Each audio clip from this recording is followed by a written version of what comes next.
Ok, entonces podríamos decirlo desde tu perspectiva que desde que Dios nos crea, desde que Dios crea al hombre, ya el hombre tenía esa tendencia o esa posibilidad a fallar. Es decir, nunca existió como tal el hombre que no pecara, que no fallara, que no se equivocara. Tenemos las posturas entran en conflicto en el mundo de la ortodoxia. Las posturas entran en conflicto porque si yo creo que Dios es omnipresente, es omnipotente, es omnisciente, entonces todo el relato de la creación del hombre, la caída, de todo eso no tiene ni un chiste, no tiene ni un sentido. A pesar, Dios llega y le pregunta, Adán, ¿dónde estás? La pregunta es absurda si viene de parte de un Dios omnipresente, que cuando pregunta está con Adán, omnisciente, que sabe lo que va a pasar. ¿Me explico? No tiene sentido el creer en esta... el afirmar una cosa sin negar la otra. Porque eso en realidad apuntaría a dos cosas. O el relato está mal contado, o en realidad... O a tres cosas. O en realidad Dios no sabe y tiene que andar preguntando las cosas. O tres, es un simbolismo. Y yo me decanto porque es simbólico. Repíteme la última parte de la pregunta, porque me fui en la volada y no me recuerdo. Ok, mi pregunta era si tú crees que entonces, ah, desde que Dios creó el hombre, sea como sea que se haya formado a través de la evolución o a través de como sea, Ya am, me acordé. ¿ya? Si Bien, estaba la vale. posibilidad de que pecara, ¿cierto? Si estaba en él en el asunto. Ok, eh, lo que yo veo en Génesis es que Dios crea seres libres y en la libertad siempre está el riesgo de fallar, de desobedecer. Mira, en el relato de la caída hay una posibilidad, en el relato, en el mismo relato, de que lo que acaba de hacer el ser humano no significaba necesariamente que se habrían sido expulsados de la presencia de Dios. En este Dios que pregunta, en este Dios que le pregunta, ¿dónde estás? En este Dios que le dice, ¿y quién te dijo que estabas desnudo? En ese Dios y en ese diálogo, la puerta se abre, la puerta de la gracia, para que el ser humano tenga un tipo diferente de respuesta, para que el ser humano diga, me equivoqué, pequé, desobedecí, perdóname. Pero el ser humano no hace nada de eso. Como lo dijimos hace un rato, el ser humano busca excusas. El ser humano busca un chivo expiatorio. El ser humano busca a alguien a quien culpar.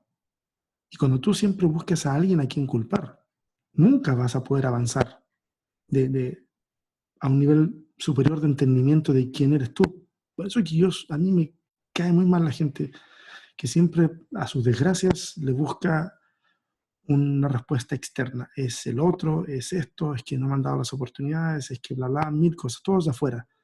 Cuando en el fondo puede que haya algo de razón en eso, o sea, no digo que no, pero es importante primero hacerse cargo de cuáles son las culpas personales. ¿Cuál es mi culpa en esta situación? Y entonces yo creo que el ser humano, cualquier ser libre, es un ser que va a estar propenso en esa libertad, a no hacer lo que el otro espera y a fallar. Yo creo que el ser humano jamás ha tenido la oportunidad de decidir no hacer lo bueno o no hacer lo malo. Esas posibilidades están en él. Porque si nosotros vamos más para atrás, bueno, y entonces, ¿cómo se genera este asunto de la serpiente que desafía a Dios? Porque desafía a Dios. Hace una pregunta con malicia, al decir, con que Dios les ha dicho que no coman de nada, está insinuando una mentira.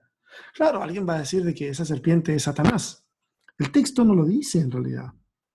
Y en la mentalidad hebrea, Satanás no tiene nada que ver con el Satanás de los cristianos.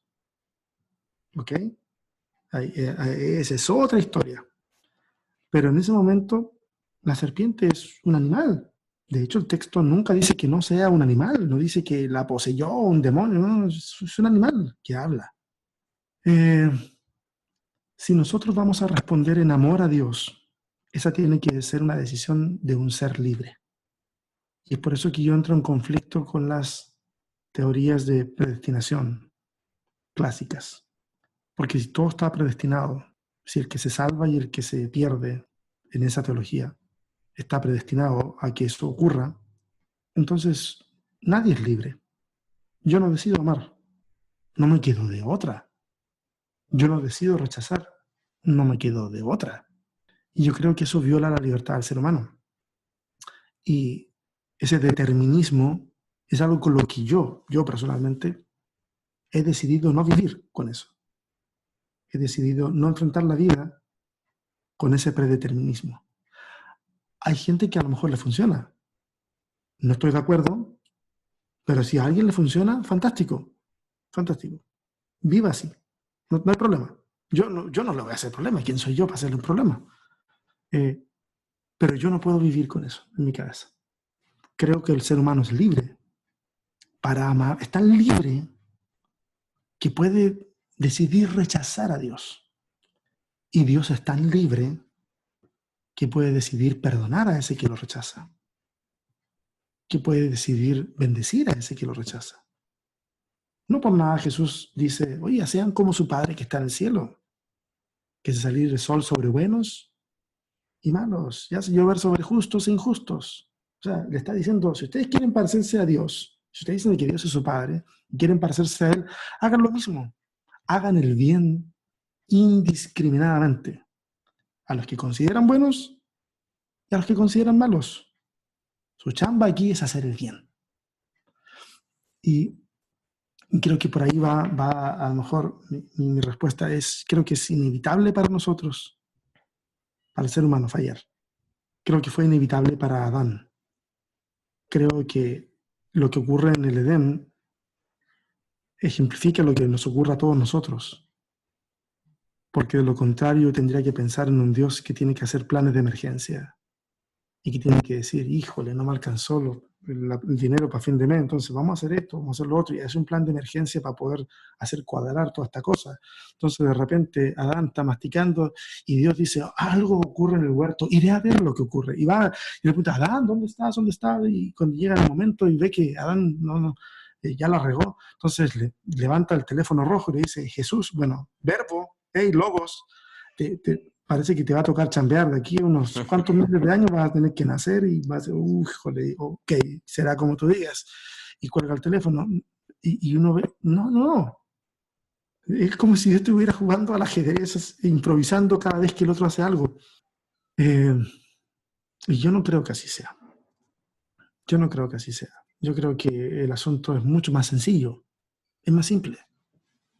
Somos criaturas libres, relacionándonos con un Dios que es todo amor, que es todopoderoso, pero que ha decidido no usar nada de eso para obligarnos a amarle. Salud. Ok. Puedes estar en desacuerdo conmigo, Rix. Yo sí, yo no hay problema. Ese es el problema, que La en gente realidad... también puede estar en desacuerdo, no hay problema. Ok, bueno, yo considero lo de las personas. De hecho, el segmento de retazos teológicos es para eso, es para que las personas que nos escuchan cuestionen su fe, digan esto me gusta, esto no me gusta, esto lo desecho, esto me lo quedo, pero al final de cuentas ofrecer un nuevo panorama. Pero el problema conmigo es que realmente yo estoy pues más de acuerdo con esta perspectiva y es bueno conocer de alguien más que también tiene una forma de verlo así. Es raro, la verdad. Y bueno, esto, César, me lleva a la pregunta que yo creo que muchos pueden estar teniendo en mente en estos momentos, que es, si el hombre, entonces, si no hubo pecado en el hombre, sino algo que entró al hombre, si el hombre siempre fue así, entonces, aquí se dividiría en dos partes la pregunta también. Que una sería, entonces, ¿para qué Jesús fue crucificado? Y la otra sería, y entonces, ¿de qué nos salvó? ¿O qué es la salvación? Platícanos de esto. Se pone bueno, ¿verdad? Lo sabía. ¿Por qué eres así, Rick? Porque, siendo sinceros, Invita a MacArthur a tu podcast, tienen respuestas más bíblicas que yo, hombre. es que, siendo sinceros, aquí de compas, este segmento de retazos teológicos puede tener algo muy, muy egoísta dentro, que es poder conocer más de otras posturas. Entonces, no me quiero perder yo la oportunidad de poder entrevistarte y exprimir todo lo más que pueda con respecto a tu con respecto a tu perspectiva de ver las cosas. Entonces, siendo sinceros, yo me podría quedar esta conversación para mí solo y yo quedaría encantado, no necesitaría ni compartirla, porque al final de cuentas lo que me interesa yo quiero aprenderlo, yo quiero saberlo. Pero A pues ver, bueno, creo que repíteme alguien de más nuevo le las puede dos ayudar. preguntas. De nuevo las dos preguntas, a ver, repítemela. Ahí van de La nuevo. primera. Ah, La primera es, entonces, ¿para qué fue Jesús a la cruz? Y dos, entonces, ¿de qué nos salvó? entonces, ¿para qué fue Jesús a la cruz? Ok. Aquí va. Ay, señor. Lo que pasa es que aquí nos tendríamos que meter a teoría de la expresión y ya se pone más complicado y no lo voy a hacer. No lo voy a hacer. Pero creo que Jesús va a la cruz. A ver, hay que entender de que las visiones de los evangelistas son un poco complejas y creo que el que va a darle más aplicaciones o más perspectivas teológicas en el Nuevo Testamento frente a ese tema va a ser Pablo. Él va a hablar un poco más acerca de eso. Pero, ¿por qué va a la cruz? A mí me gusta mucho lo que dice Pedro en su discurso en el libro de los Hechos. Él le dice a la gente, ustedes lo mataron. Ustedes lo mataron. Ustedes rechazaron su mensaje y ustedes lo mataron. Cuando Jesús va a la cruz, muestra en pleno lo que significa la vida lejos de la reconciliación con Dios. Y es como mostrar en su sacrificio, en su muerte, lo que ocurre con aquellos, o sea, lo que va a pasar cada vez que nosotros rechazamos el mensaje liberador del amor de Dios. Porque ese es el asunto. Jesús desafía todos los sistemas religiosos, el sistema imperial, todos los desafía. Es inevitable que lo maten. Y ese es el destino de los profetas.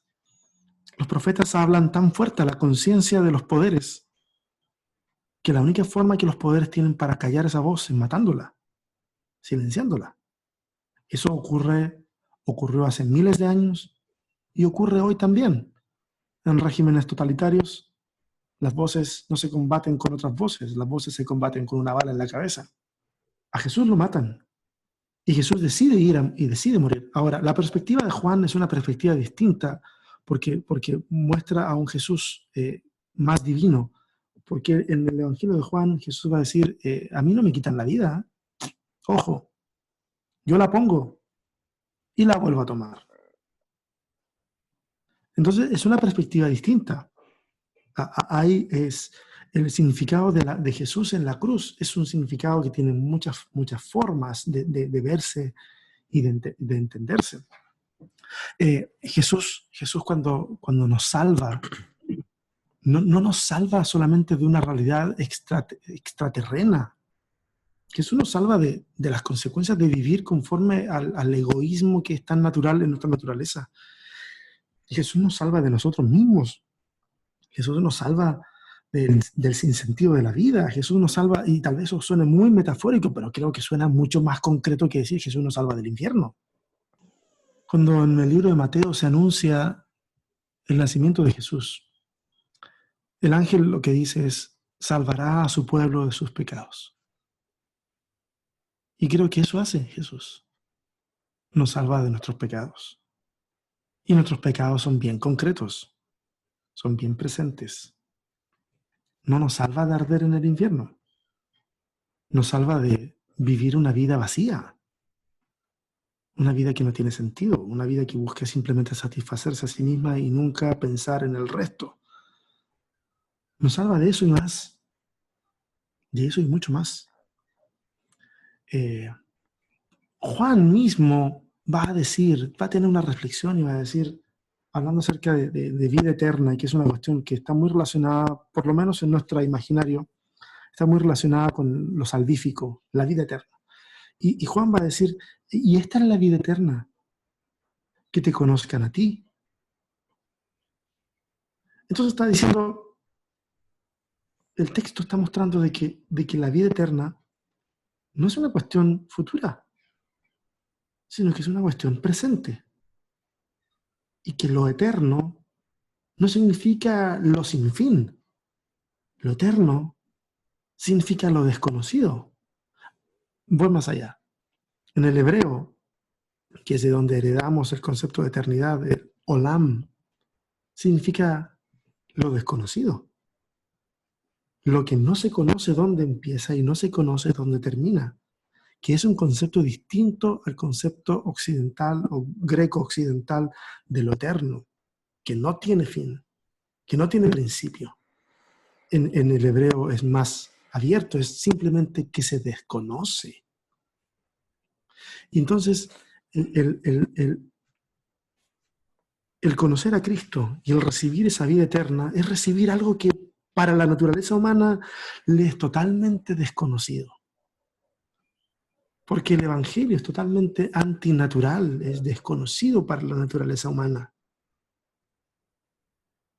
Amar al prójimo está bien, sobre todo si me cae bien. Pero amar a los enemigos, no, esa cosa está muy, no. Procurar el bien de los que procuran mi mal, no, ya, a ver, ya. A Jesús se le está pasando un poquito la cosa, se está entusiasmando demasiado con este asunto de ser el Mesías. ¿Qué está hablando Jesús? Está hablando de cuestiones que son muy concretas, del aquí y del ahora. Y creo que en el aquí y en el ahora nosotros experimentamos al menos una dimensión de la salvación. Y una dimensión muy importante de la salvación. Porque es la dimensión que afecta nuestra existencia aquí y ahora. Y que no solamente va a afectar nuestra existencia, va a afectar la existencia de nuestras familias, va a afectar la existencia de nuestras comunidades. El reino de los cielos es un reino que busca construirse aquí en la tierra. Alguien puede decir, ahí está hablando medio raro, vamos César. Pero cuando en la oración del Padre Nuestro dice, vénganos tu reino, hágase tu voluntad, en la tierra como en el cielo. Vénganos tu reino. ¿De qué está hablando? De que aquí hay que construir el reino de los cielos. No es dominionismo. No es de decir, entonces vamos a tomarnos las alcaldías y vamos a buscar gente que sea presidente y vamos a esto, lo otro, porque los evangélicos de repente nos mareamos con esta cosa del poder político, porque como ahora somos más, pensamos de que ese es el chiste de, no, el reino de los cielos no tiene que ver con este mundo, Jesús lo dijo, tiene que ver con un sistema distinto, es un sistema de vida, es construir sociedades más justas, es construir familias más amorosas, es construir iglesias más libres de egoísmo, es procurar el bienestar de la niñez, es procurar el bienestar de los más desposeídos, de las minorías. Ahí yo veo el reino de los cielos. Y creo que ahí hay salvación. Y creo que ahí hay salvación. Y creo que podemos experimentar el gozo de la salvación aquí. Y sentir de que ese encuentro divino nos salvó. Me salvó la vida. Me salvó de seguir por donde yo iba y me tiró para este otro lado. Así, gracias Señor, me salvaste. Entonces creo que la salvación es multicapas, muchas formas de entender la salvación. Pero sin lugar a dudas que entender la salvación como que Jesús nos salvó de la ira de su Padre, creo que es una caricatura de Dios. Pensar de que Dios nos salvó del fuego del infierno, creo que es poner el miedo en la ecuación, una cuestión que yo no estoy de acuerdo en que se deba hacer. Decir que Jesús nos salvó para que tengamos la mejor vida que podamos soñar haber tenido, creo que es una cuestión que pone el egoísmo en la ecuación, porque finalmente voy a seguir a Dios simplemente porque es bastante conveniente, ¿no? Eh, pero, pero si la salvación tiene que ver con cuestiones de acá, tiene que ver con lo terreno, tiene que ver con extirpar el egoísmo que vemos desde el capítulo 3 de Génesis, ese egoísmo que busca salvar su propio pellejo a costa del otro, entonces esa es una salvación extraordinaria, concreta, real, que todo ser humano en esta tierra necesita. Todo ser humano. Ah, uf, ya está. Mm, ¿Listo para la siguiente? No sé, ya me dio hambre. ¿Por qué no me mandas unos taquitos por Estaría Zoom? bueno. Nada, en definitiva, cuando vengas a México nos tenemos que ver por La unos voy a buenos cobrar, tacos. la voy a cobrar, te la voy a cobrar. Eso. Bien, César, vamos cerrando ya la entrevista. Entonces, ya pasamos de la creación, ya pasamos al pecado, ya pasamos a la crucifixión, a la salvación. Creo que es bastante deducible lo que viene. No sé, a esta altura yo no sé. Ok. ¿Cómo se ve para ti entonces escatológicamente lo que viene?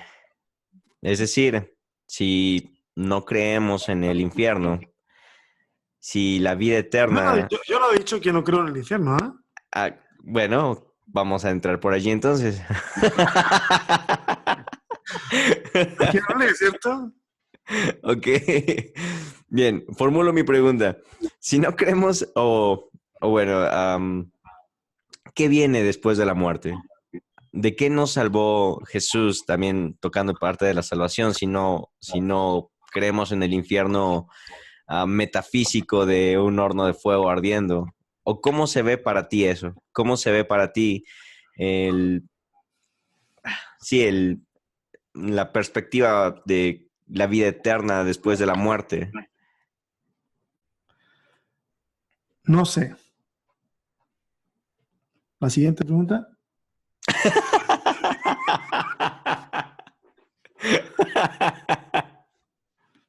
Fue la respuesta más honesta que te he dado hasta ahora. No sé. Es verdad que no sé. Suena chistoso, pero es cierto. Es cierto, no sé. Eh, lo único que sé es que en los relatos de la creación se deja entrever, y también en la narrativa de Jesús se deja entrever de que no somos solo seres que dependamos de la materialidad del cuerpo que tenemos, que somos seres que trascendemos, que, que, que así como esa figura de barro que aparece en Génesis 2 se transforma en un ser viviente una vez que Dios sopla aliento. Eh, y así como Jesús va a decir de que el Espíritu vuelve a Dios, que lo dio, eh, creo que hay una parte de nosotros que deja de vivir, porque lo que la hace viva retorna a Dios. Ese hálito de vida vuelve a Dios. Y sé que posiblemente, por lo menos es lo que yo creo, de que vamos a tener conciencia de quiénes somos o quiénes fuimos, pero una conciencia distinta posiblemente. Es como comparar a lo mejor nuestros niveles de conciencia de cuando teníamos 3 años versus los que tenemos ahora, donde vemos las cosas de una forma totalmente diferente. Y creo que para allá va el asunto. No me puedo imaginar el cielo, no sé qué es el cielo. Las calles de oro tienen mucho sentido cuando las calles en las que caminas todos los días en esa época son de tierra, son de piedra, son polvorientas. Calles de oro muestra un futuro ideal, idílico, utópico. Eh, las imágenes que de repente la gente se hace, así como que vamos a ser como angelitos con un arpa en la mano, y eso me parecen tremendamente aburridas. creo que hay algo más después. Creo que hay algo más que pensar que vamos a estar, porque las imágenes, que no sé si tú heredaste esas imágenes de que vamos a estar en el cielo alabando constantemente al Señor y pensamos de que va a ser como un culto de praise and worship 24/7 y yo digo, híjole, yo soy músico y todo, pero qué aburrido, o sea, qué necesidad de estar 24 horas, 7 días a la semana cantando y tocando y nada más. Ese es el todo. No creo que eso sea así. Creo que Dios tiene algo. Tiene algo. Hay un teólogo que se llama Teilhard de Chardin y Teilhard dice que él propone el tema del punto omega, en donde reinterpreta el que en Jesús se van a reconciliar todas las cosas. Interpreta entonces de que nosotros vamos a ser parte entonces de la deidad, distinguibles pero parte de ella, como llegar a un punto de conclusión de todas las cosas, en el que el universo entero y nosotros mismos volvemos a entrar en perfecta armonía. Pero no lo sé, es una forma en que Taylor lo ve, y es muy interesante, por cierto, que todo apunta hacia el punto omega. Pero las imágenes que ofrece Isaías son bastante terrenales de la salvación.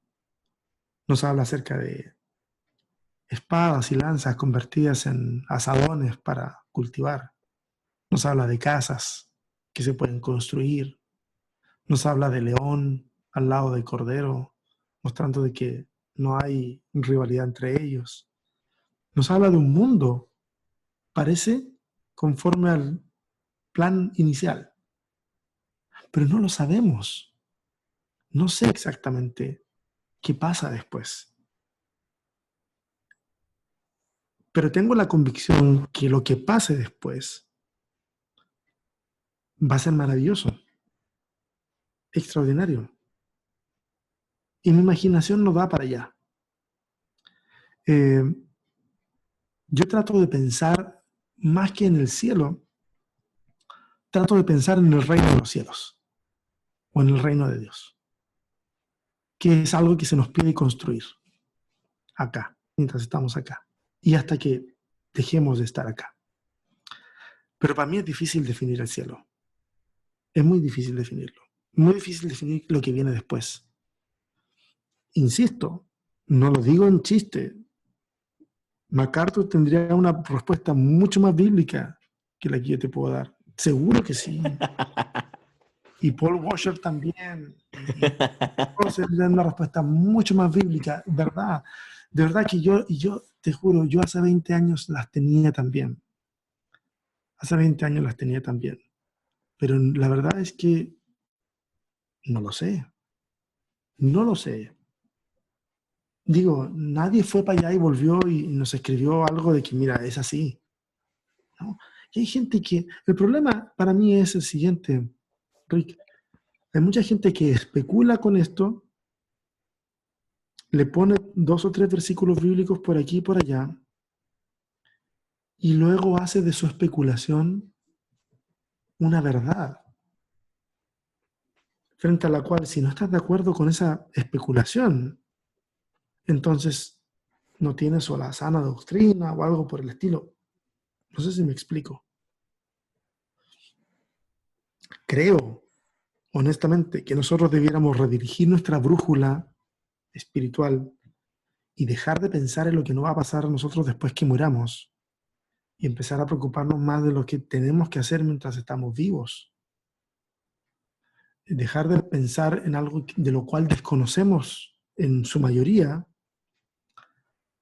y comenzar a ocuparnos de cosas que hemos sido llamados a hacer y que conocemos muy bien aquí en la tierra.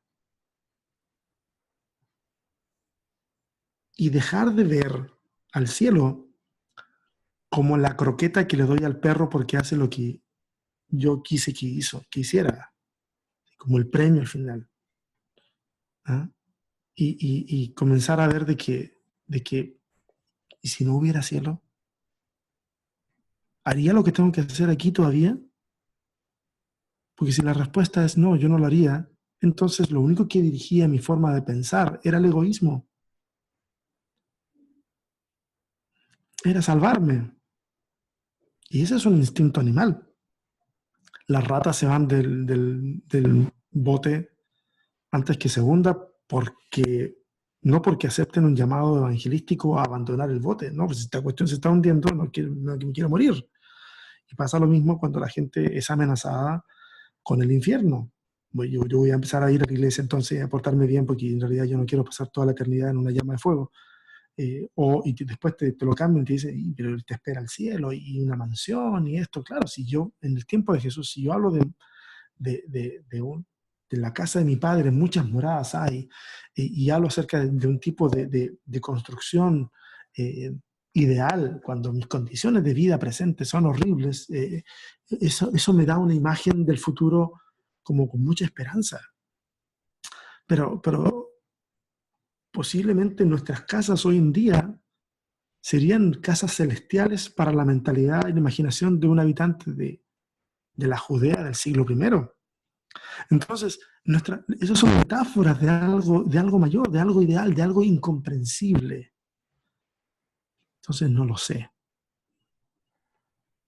Esa es mi respuesta honesta. O sea, todo lo que te acabo de decir, todas las vueltas carnero que me acabo de dar ahora, son simplemente para justificar de que no sé. Honestamente, no lo sé. Y no sé si alguien lo sepa. Creo que no. Creo que no. Incluso la gente que dice que se murió y vio al Dios y qué sé yo, o sea, está muy chido, pero no les creo. El librito este que salió la otra vez de que yo fui al cielo y volví, que era un niñito, que salió una película también, hubo un libro, una película. No sé, tú lo ubicaste eso, ¿no? Sí, sí, sí. Él mismo, él ya está grande. Y él mismo ha escrito, oye, ¿saben qué? Mi testimonio fue muy condicionado por mi padre. O sea, mi padre me dijo que puso ideas en mi cabeza y yo las dije de una forma y la otra. Al final fue un engaño. Y él incluso sigue siendo cristiano y dice, dejen de seguir a Dios por, por el deseo de ir al cielo. Dejen de seguir a Dios pensando en mi testimonio, que no es tal. Sigan a Dios porque su palabra, y hacen un llamado a volverse a la escritura. Interesante, porque él fue, en él se inspira todo la película y el libro. Entonces, la gente no sabe en realidad lo que hay allá. La ciencia va a decir de que son una cantidad, esa luz blanca que se ve al final del túnel, va a decir que en realidad es una explosión química que ocurre en el cerebro cuando se está apagando. Entonces, bueno, que vamos a explicar entonces el más allá como una cuestión netamente bioquímica. Eh, no creo. Entonces, pero tampoco tengo certezas para decir una cosa diferente. No lo sé. Salud. Ese mate es eterno, en serio. Sí, es que tengo el termo está ahí. Ah, con razón. No. Tú creías que se acababa aquí. No, siempre se acaba. El güey no tiene que ir echándole agua. Ok. Bien, César, ya vamos cerrando. Yo creo que a muchos ya les explotó la cabeza. Probablemente empieces a recibir mensajes en tu Instagram o en tu Facebook. Pero bueno, creo que ya estás acostumbrado a ello, entonces. Oye, yo quiero decirle que a la gente que me escucha y que le causa problemas, mira, yo no pretendo que la gente piense como yo. Eh, Abandoné esa empresa hace varios años. La tuve en algún momento. Quise que la gente estuviera de acuerdo conmigo, pero ya no me interesa.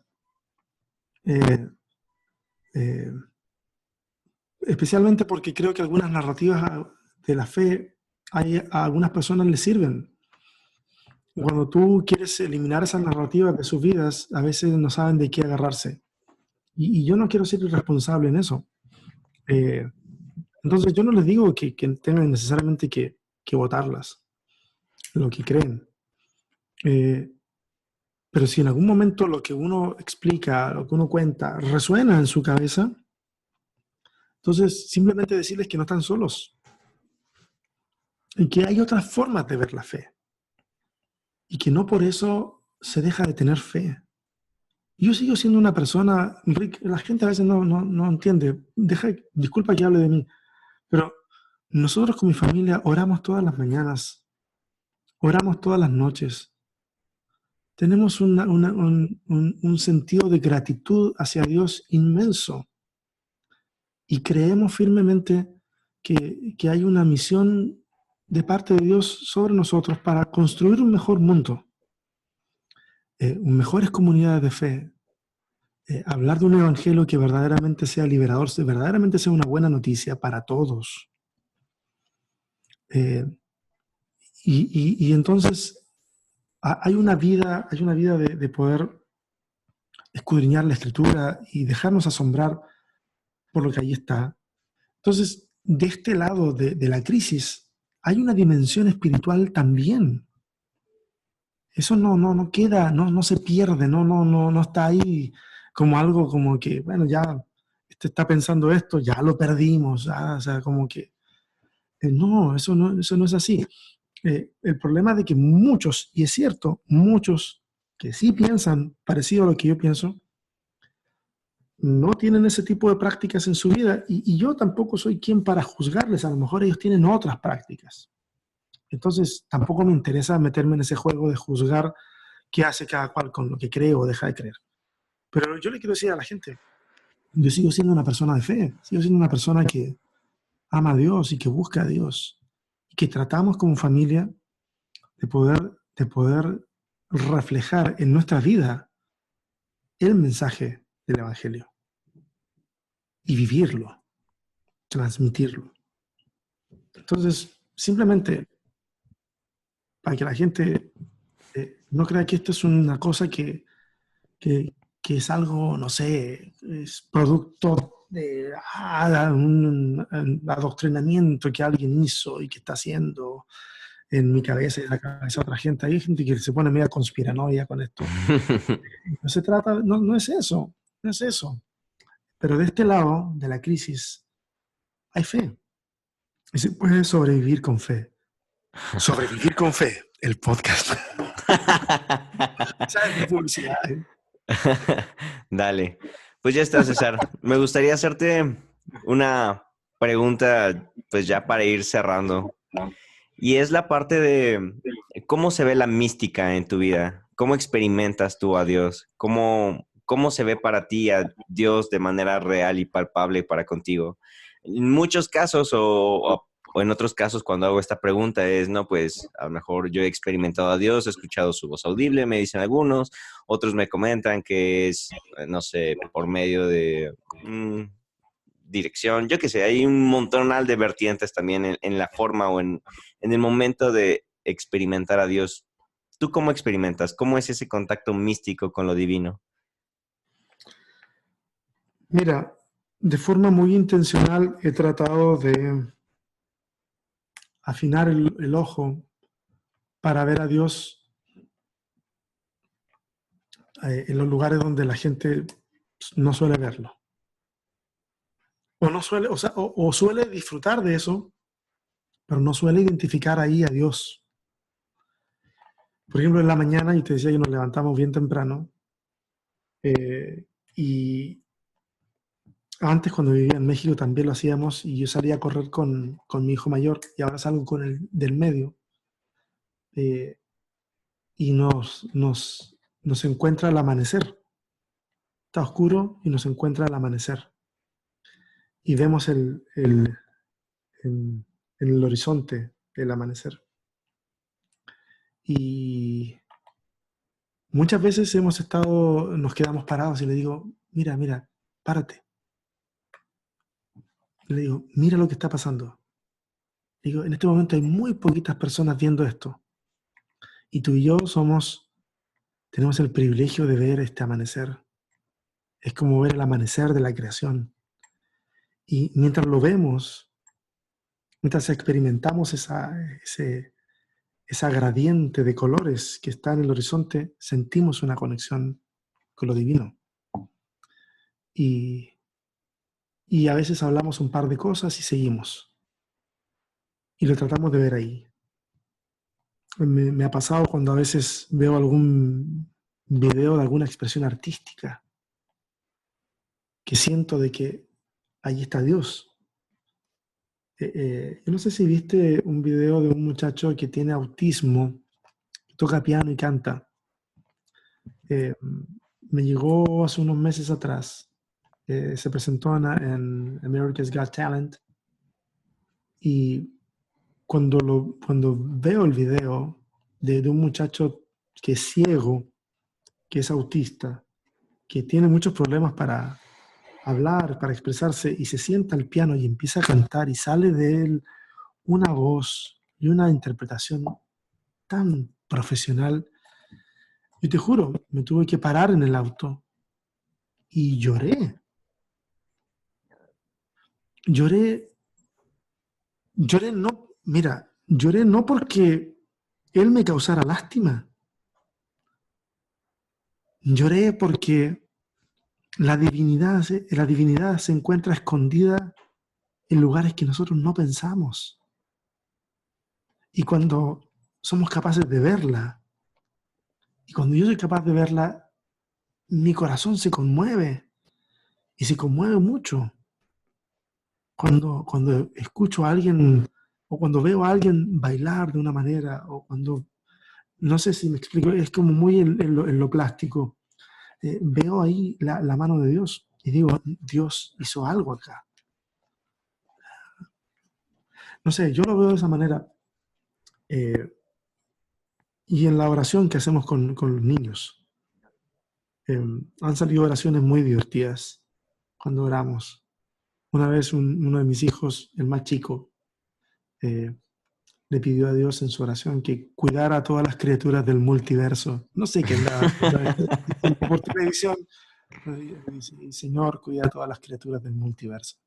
Eh, pero ese tipo de cosas a mí me conectan mucho con Dios. Digo, también trato de guardar tiempos de silencio y trato de experimentar las otras disciplinas espirituales más clásicas. Pero creo que siento más a Dios cuando escucho eso. Siento más a Dios cuando escucho ciertas canciones que no son cristianas y descubro la tremenda honestidad que está ahí, detrás de esa canción.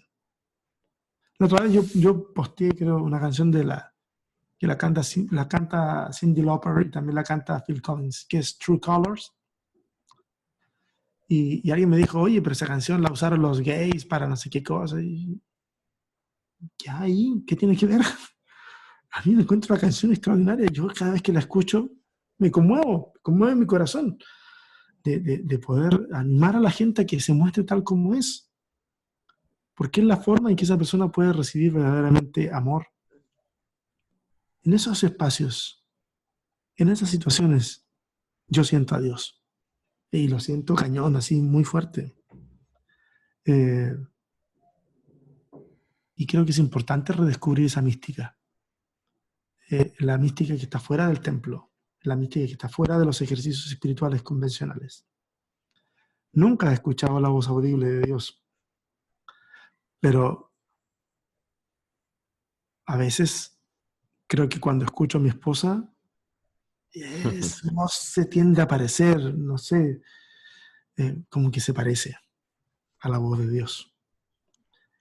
Cuando escucho el sufrimiento de alguien y juntos lloramos y oramos y le pedimos a Dios que intervenga y nos damos cuenta de que mientras le estamos pidiendo a Dios que intervenga, Él nos está diciendo, les toca hacer ese trabajo a ustedes. Y yo siento a Dios. Tal vez el tipo de espiritualidad que estamos viviendo con mi familia y que vivo yo sea bastante más mundana que la que el resto se imagina, pero es lo que vivimos. Y, y es eso. Ok. Ah, sin palabras. Y quería hacer esta pregunta porque Yo creo que va a haber muchas personas, y entre ellas también me incluyo yo, que en la forma en la cual experimentamos a Dios, a lo mejor no es como por mucho tiempo nos la vendieron en la iglesia, ¿no? De sentir ese gran calor o sentir ese abrazo de pronto de la nada o a través de sueños o a través de una voz audible, que yo creo que Dios lo puede hacer definitivamente. Pero Sí, al menos yo no lo he experimentado así. Yo he escuchado la voz de Dios. A mí me pasa que estoy más convencido que escucho a Dios cuando, por ejemplo, leo un libro o escucho una predicación o escucho un podcast que digo, esto resuena conmigo, esto es como Dios hablándome a lo que justo necesitaba.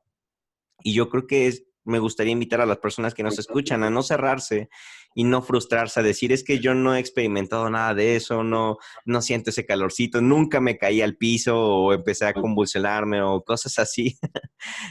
No te frustres, no te desanimes si no has experimentado a Dios de esa forma. Y Dios es tan diverso que podemos experimentarlo de un montonal de formas, escucharlo en todas partes.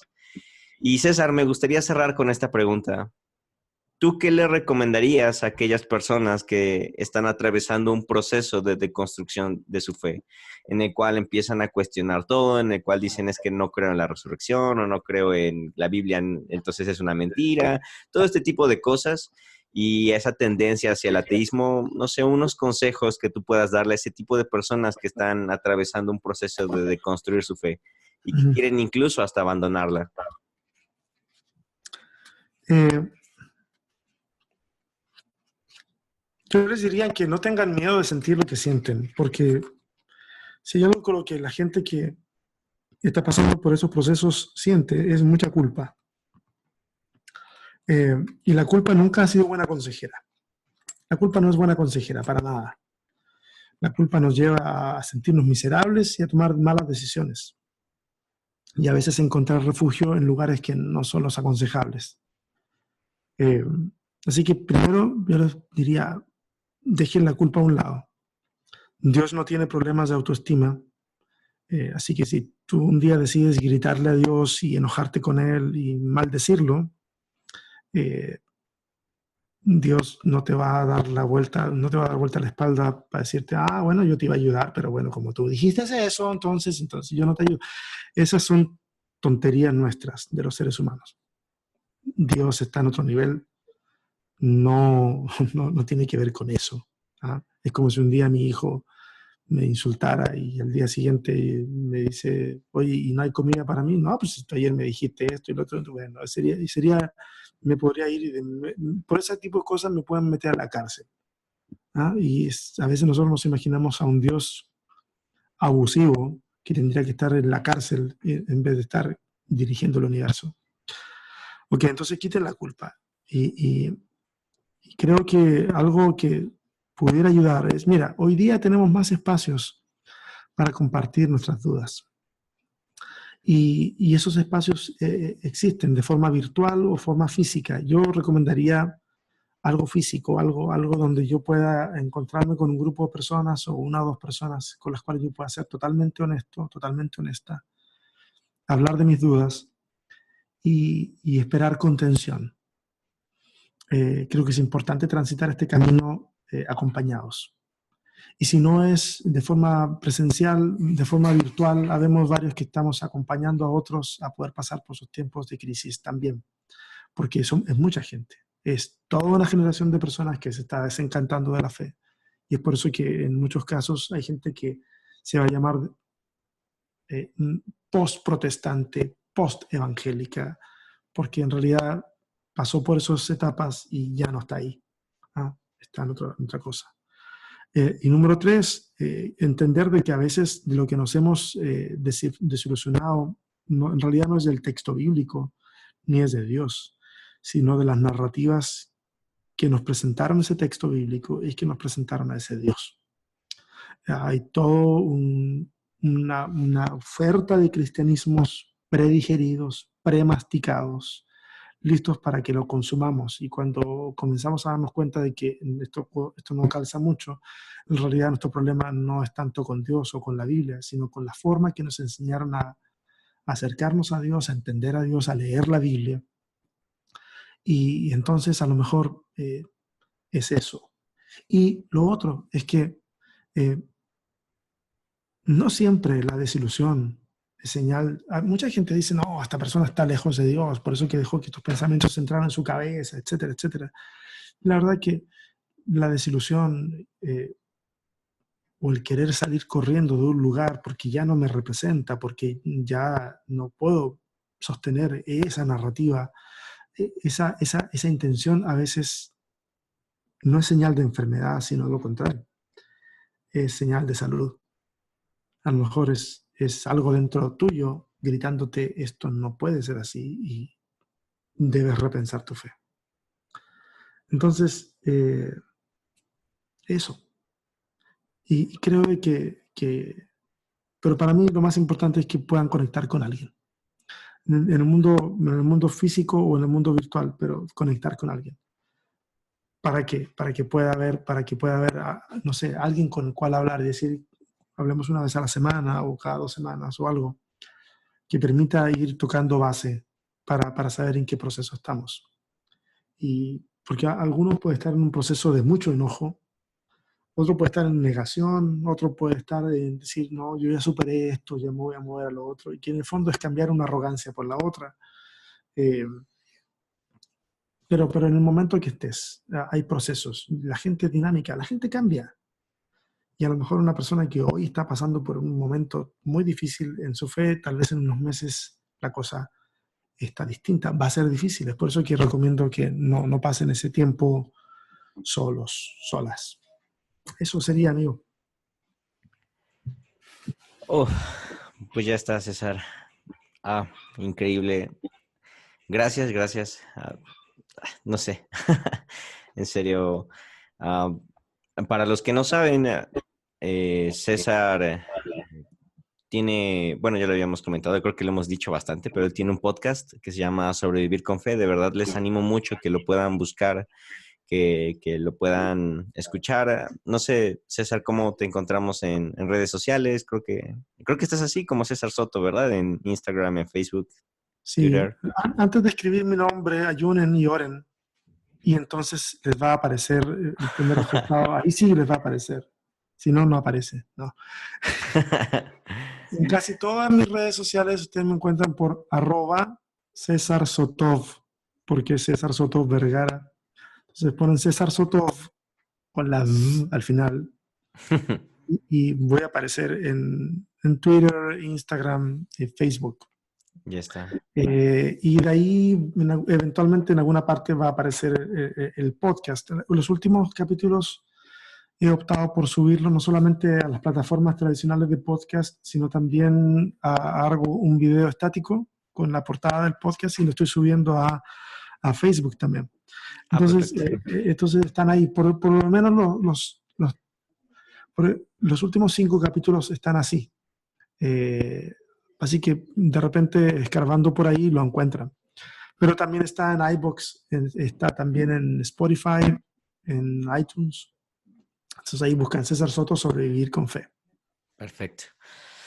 Muy bien. Y pues nada, me queda más que agradecerte, César, porque creo que te lo he dicho un montonal de veces y en serio agradezco a Dios un montón por tu amistad. De verdad, a lo mejor en este mundo de cristiano es muy rara esta parte como del coach y del mentor y todo eso, pero de verdad creo que tú has venido a hacer algo así para mí, una amistad y alguien en quien puedo encontrar un gran apoyo. Entonces, en serio quería agradecértelo y que quedara aquí grabado, César.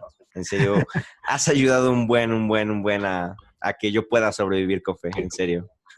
Entonces, igual no sé si eso te sea de ánimo, pero muchas gracias. No, para nada. No me animo. Sí, hermano, también mucho ánimo porque eso fue una de las cosas que yo siempre me he propuesto. Que de alguna manera lo que yo viví, que fue muy en solitario, no le vuelva a pasar a la gente. Eso. Así que si te pude servir y te puedo servir de algo, para mí es una gran satisfacción, de verdad que sí. Gracias. Y ya está. Entonces, a personas que nos escuchan, gracias por escuchar este podcast que creo que duró 2 horas. Muy probablemente lo divida en 2 partes. Entonces, en serio, gracias por los que escucharon todo. Pueden buscarnos en nuestras redes sociales, César Soto, Rick Santiago estoy. Y también cualquier duda, queja, sugerencia, háganosla saber y vemos qué podemos hacer. Eso es todo y pues ya está, gracias y Dios con ustedes.